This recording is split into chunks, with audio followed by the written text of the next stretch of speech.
Hello guys, welcome to another video in my channel. अभी हम जिस मैच के बारे में बात करने वाले हैं वो है आज का रॉयल लंदन कप का मैच, जो कि होने जा रहा है लेस्टरशायर और केंट के बीच में। तो देखते देखते कारवा जो है यहाँ पे आगे गया है। क्वार्टर फाइनल में हम आ पहुँचे हैं। दो टीमें, दो दो ग्रुप, मतलब हर एक ग्रुप से ऑलरेडी सेमीफाइनल में जा चुकी हैं, जिन्होंने पहले स्थान पर ख़त्म करा था। ग्रुप वन से ससेक्स और ग्रुप टू से हैम्पशायर। और बाकी की जो दो टीमें रही हैं, मतलब दूसरे और तीसरे स्थान में ख़त्म करने वाली टीमों के बीच में ये क्वार्टर फाइनल हो रहा है आज। इसके अलावा भी एक और मैच है, जैसे कि आपको पता ही होगा। तो उन मैचेस में से जो टीम जीतेंगे वो डायरेक्टली जाएंगे सेमीफाइनल पे। जो टीम ऑलरेडी वेट कर रहे हैं उनके लिए, ससेक्स और हैम्पशायर, उनसे खेलने, और वहाँ पर जो टीमें जीतेंगी वो फाइनल में भिड़ेंगी। ये सिंपल सी बात है। लेस्टर अपने ग्रुप में दूसरे स्थान पर, केंट अपने ग्रुप में तीसरे स्थान पर ख़त्म किया था उन्होंने। काफ़ी अच्छा गया है हमारे लिए टूर्नामेंट अभी तक, अगर देखा जाए तो। लास्ट मैच भी हमारा काफ़ी बढ़िया गया था। केंट की तरफ से हमने मैचेस कवर करके रखे हुए हैं, तो थोड़ा बहुत आइडिया हमें है कि केंट की स्ट्रेंथ और वीकनेस कहाँ पे है। हमने बताया हुआ है कि केंट बैटिंग से काफ़ी अच्छा कर रहे हैं, बॉलिंग से लगभग रेगुलरली वो 300 के आसपास या 300 के ऊपर कंसीड कर रहे हैं। अभी तक एक भी मैच ऐसा नहीं गया है केंट की तरफ से जहाँ पर उनकी तरफ से हमें कोई बॉलिंग डोमिनेशन देखने मिले। विकेट्स भले ही वो निकाल रहे हों, लेकिन at the end of the day उन विकेटों का बहुत ज़्यादा फ़ायदा उनको नहीं मिल रहा है। बैटिंग काफ़ी अच्छी हो रही है। बेन कॉम्पटन टॉप ऑर्डर में कंसिस्टेंटली काम करे जा रहे हैं। इसके बैटिंग की कंसिस्टेंसी नहीं है, लेकिन बेन कॉम्पटन एक कंसिस्टेंट, लगभग आप कह सकते हैं। ओली रॉबिन्सन ने धमाका मचाया था पहले 2-3 मैच में, उसके बाद से वो भी जो है शांत पड़ गए हैं। जो डेनली उस लेवल का परफॉर्मेंस नहीं दिख रहा है। इसके अलावा भी कुछ मैचेस में ब्लेक का परफॉर्मेंस हमने देखा है, एविसन का देखा है, लेकिन कंसिस्टेंसी नहीं है। लास्ट मैच में ब्लेक ने अच्छी बल्लेबाजी करी थी डैरेन स्टीवेंस को साथ में लेके, और मैच जिताया था। ठीक है। बॉलिंग को लेकर अभी उतना कुछ वो नहीं चल रहा है। नवदीप सैनी भी बाहर जा चुके हैं। मैट क्वीन जो स्ट्राइक बॉलर चल रहे थे उनकी तरफ से, उनको भी अभी ड्रॉप कर दिया गया है। लिंडे भी बाहर जा चुके हैं। तो अभी जो है बॉलिंग, विकेट भले ही वो निकाल रहे हो, लेकिन आप उतना कुछ भरोसा नहीं कर सकते इनकी बॉलिंग को लेकर। दूसरी तरफ से लेस्टर की तरफ से बात करें तो बेसिकली वन मैन आर्मी चल रहे हैं इनकी तरफ से। वो है वियान मोल्डर। बहुत ही रेयर आपको दिखेगा कोई भी मैच जहाँ पर वियान मोल्डर परफॉर्म नहीं कर रहे हो। बैटिंग भी वो कर रहे हैं, बॉलिंग भी वो कर रहे हैं, और ऐसा कोई मतलब छोटा मोटा काम नहीं है। धमाकेदार बैटिंग, धमाकेदार बॉलिंग, तो हर तरफ से वही है। और इसीलिए आप अगर अभी भी टीम बनाने जाएंगे, अगर आप कुछ पता भी नहीं हो, तब भी आपके कैप्टन वही होंगे। इसके अलावा जो 2-3 परफॉर्मर्स हैं जो काफ़ी कंसिस्टेंटली काम कर रहे हैं, और इनके ही ऊपर डिपेंड करके यहाँ तक पहुँच गई है लेस्टर।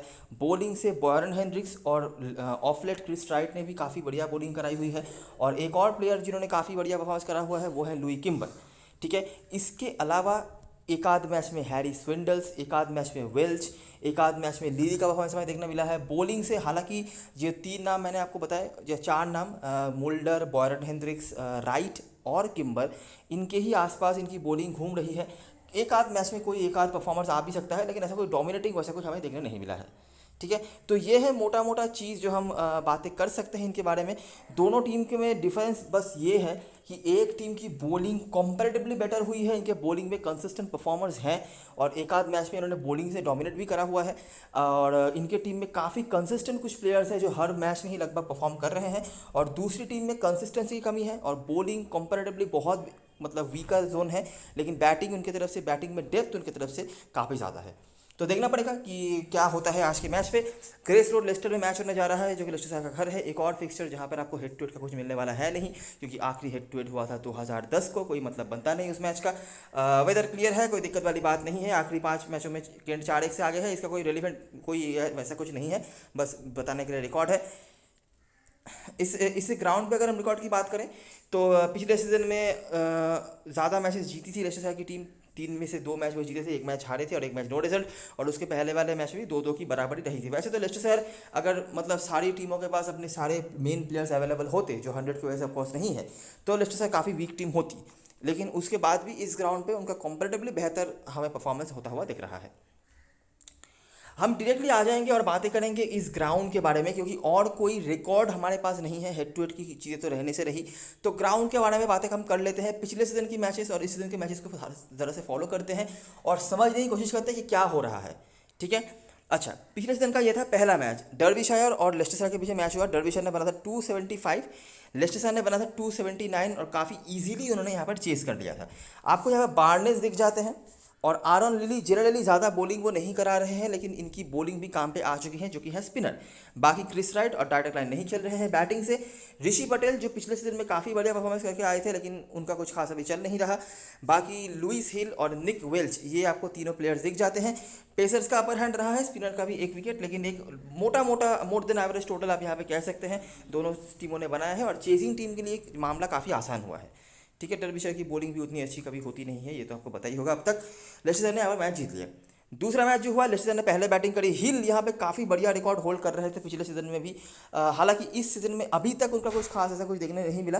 पेसर्स का अपर हैंड, लेकिन यहाँ पर भी चेजिंग टीम ने काफ़ी इजीली चेस कर लिया और यॉर्कशायर ने यहाँ पे मामला निपटा दिया बहुत ही आराम से। और एक और हाई स्कोरिंग मैच हमें देखने मिला, वहाँ पे भी 279 280 इजीली चेस हुआ था। यहाँ पे भी 300 के पार स्कोर पहुँचा दिया था टीम ने, उसको भी 2 ओवर से ज़्यादा हाथ में रख के टीम ने चेस कर लिया। उसके बाद ये मैच हुआ था लेस्टेशर और सरे के बीच में। सरे की टीम उतनी स्ट्रांग तो है नहीं, तो वो कुछ खास यहाँ पर कर नहीं पाए थे, नहीं तो ऊपर जो मैचेस हमने देखे थे उस कंपैरिजन में यहाँ पर रन कम ही बने थे।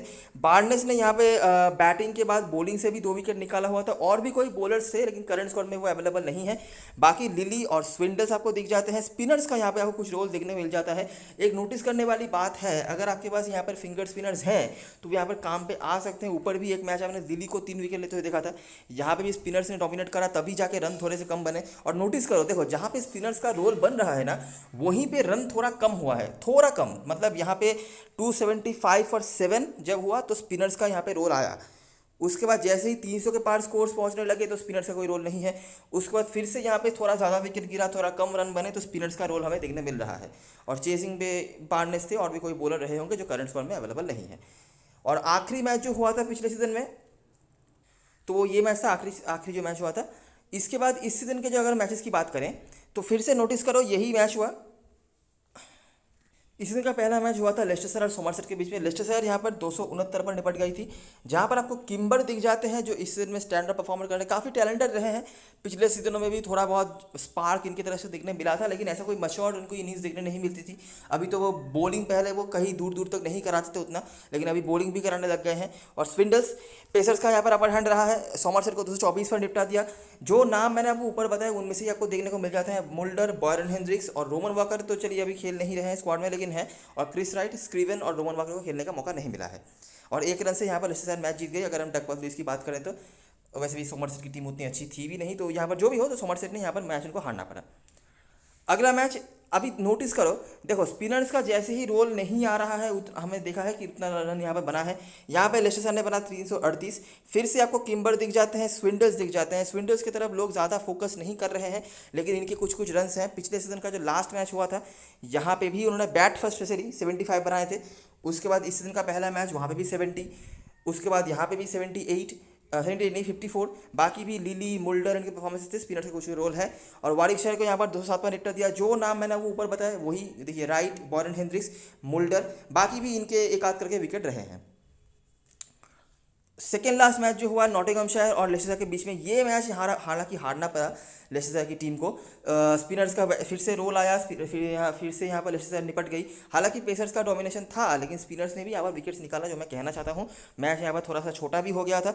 राइट और इसके अलावा बार्नेस ने यहाँ पर 2 विकेट निकाले थे। और मुल्डर के बैटिंग से ही परफॉर्मेंस है। मुल्डर को लेकर कोई ऐसा कोई दिक्कत वाली बात नहीं है, आप आराम से स्मॉल लीग इनको कैप्टन बना के चल सकते हो। और आप उम्मीद रख सकते हो 99.99% आपके ओपोनेंट्स होंगे जो इनको कैप्टन बनाएंगे, क्या पता 100 भी हो, कोई एक आध अगर कुछ अलग नहीं करना चाहे तो। और लास्ट मैच जो हुआ था डरहम के अगेंस्ट में, लेस्टेशर ने यहाँ पर 197 पर उनको निपटा दिया था। फिर से राइट, हेंड्रिक्स, मुल्डर, बाकी भी एक एक करके विकेट किसी के रहे होंगे।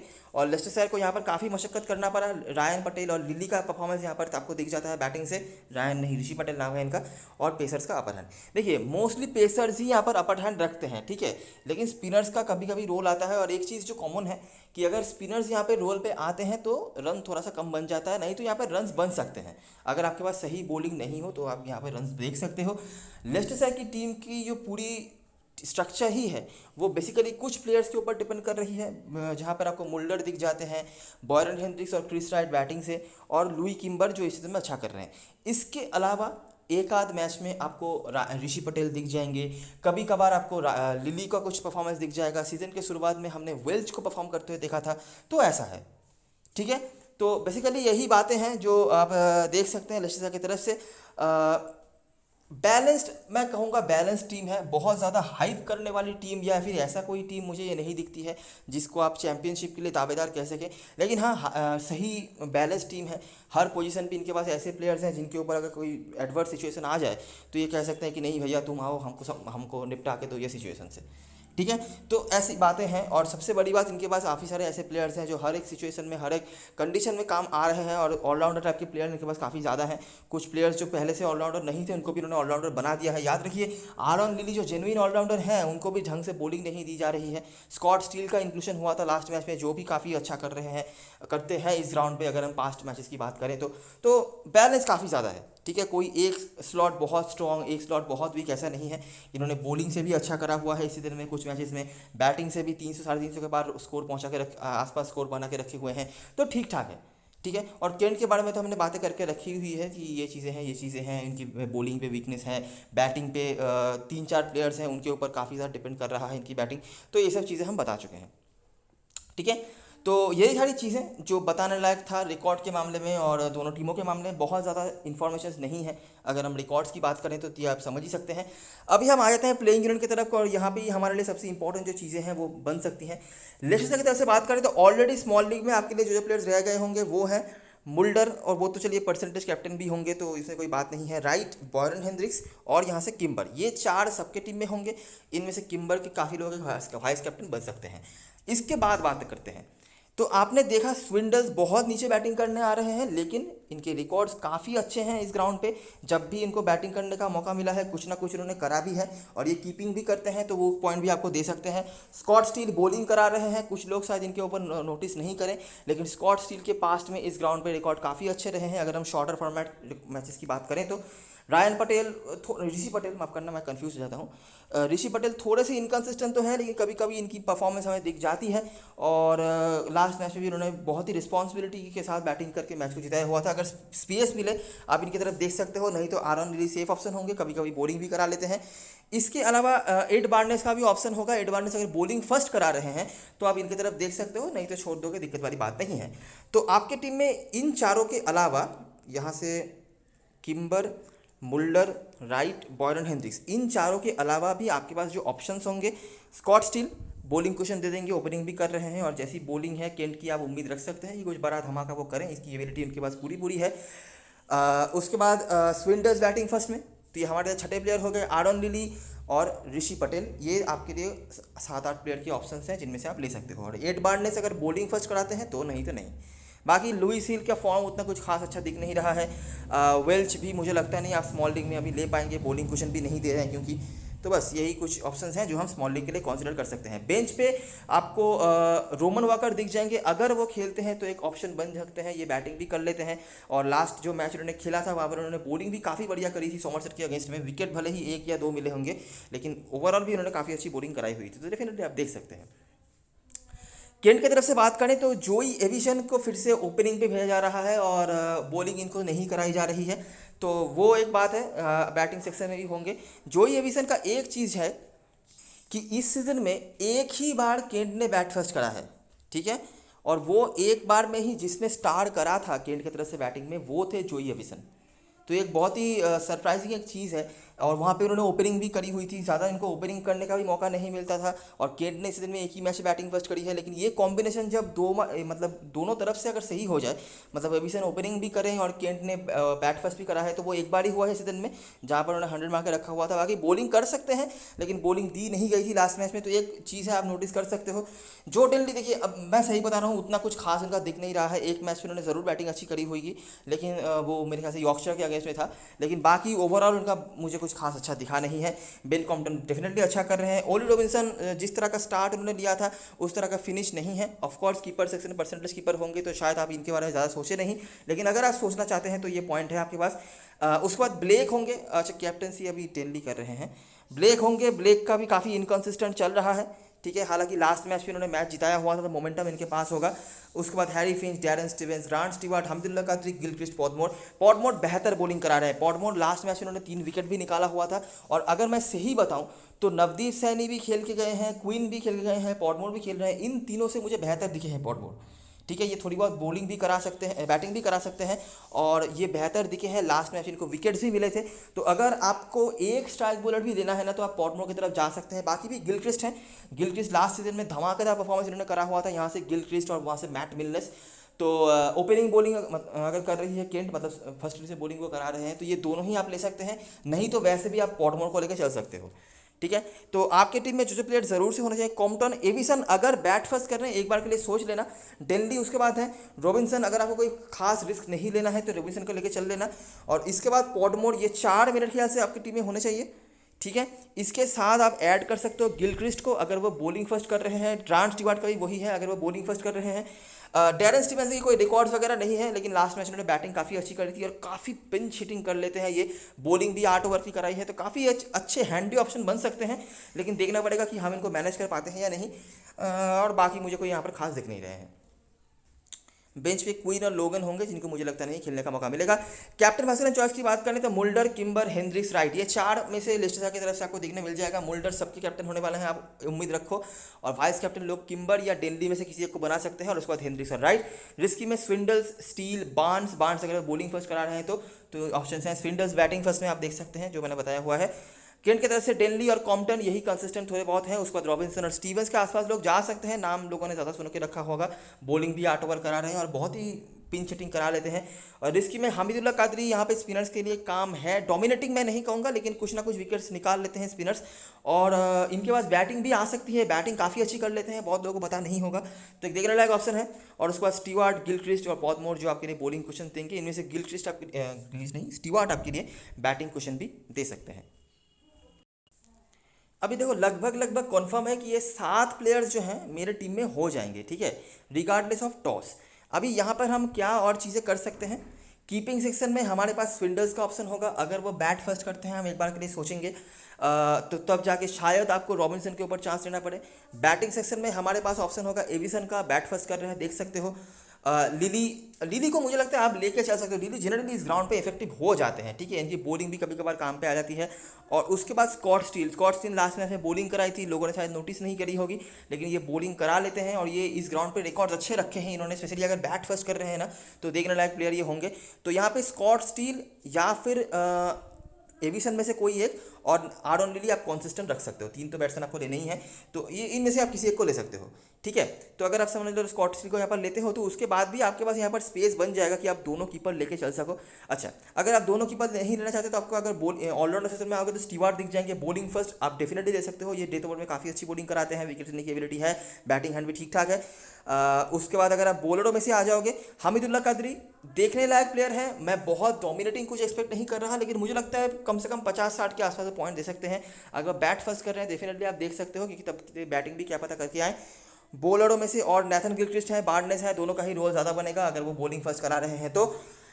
बस ठीक है, तो बेसिकली ये स्ट्रक्चर है। यहाँ पर आप छोटा मोटा चेंज अगर अपने हिसाब से कुछ करना चाहो कर सकते हो। कैप्टन मुझे लगता नहीं, मुल्डर के अलावा आपको और कुछ करने की ज़रूरत है फालतू की, अगर आप रिस्क नहीं लेना चाहते तो। वाइस कैप्टनसी के लिए लिस्टर की तरफ से किम्बर का ऑप्शन बनता है, स्पेशली अगर वो बैट फर्स्ट करते हैं तो। और अगर वो बैट सेकंड कर रहे हैं, लिस्टर बैट सेकंड कर रही है, तो आपके पास यहाँ पर ऑप्शन होगा बॉरन हेनरिक्स का, जो कंसिस्टेंटली कुछ ना कुछ विकेट निकाल के जा रहे हैं। डेनली परसेंटेज तो होंगे ही, जो तो मैंने बता ही दिया। तो बस यही कुछ है। अगर आपको सेफ जाना है, मुल्डर डेनली कॉम्बिनेशन भी जा सकते हो। डेनली का खास कुछ वैसे तो नहीं है, लेकिन आप देख सकते हो। और लुई किम्बर एक ऑप्शन बन जाते हैं, और कुछ अलग हटके करना है तो बॉरन हेनरिक्स। मुझे लगता है कि यहाँ पे जो आपका जो मोटा होगा, लगभग 8 से 9 प्लेयर्स आपके और आपके ओपोनेंट्स के सेम होने वाले हैं। ठीक है, तो ये आखिर के 2-3 प्लेयर्स आप क्या करोगे, और वाइस कैप्टन आप किसको सिलेक्ट करते हो, उसके ऊपर ये मैच डिपेंड करेगा। कैप्टन आप कॉन्फर्म लगभग पकड़ के चलो सबका मोल्डर ही होने वाले हैं, भले ही वो 0 देके जाए, माइनस देके जाए, वो स्मॉल लीग में फ़र्क नहीं पड़ने वाला है। ठीक है, तो यही सारी चीज़ें और सारी एनालिसिस। अगर आपको वीडियो पसंद आई हो तो लाइक कर लेना इस वीडियो को, सब्सक्राइब करना चैनल को, और टेलीग्राम चैनल पे ज़रूर ज्वाइन हो जाना, क्योंकि लास्ट मोमेंट पर सारी अपडेट्स वगैरह वहीं पे आने वाली है। तब तक के लिए best luck for this match and good bye for now.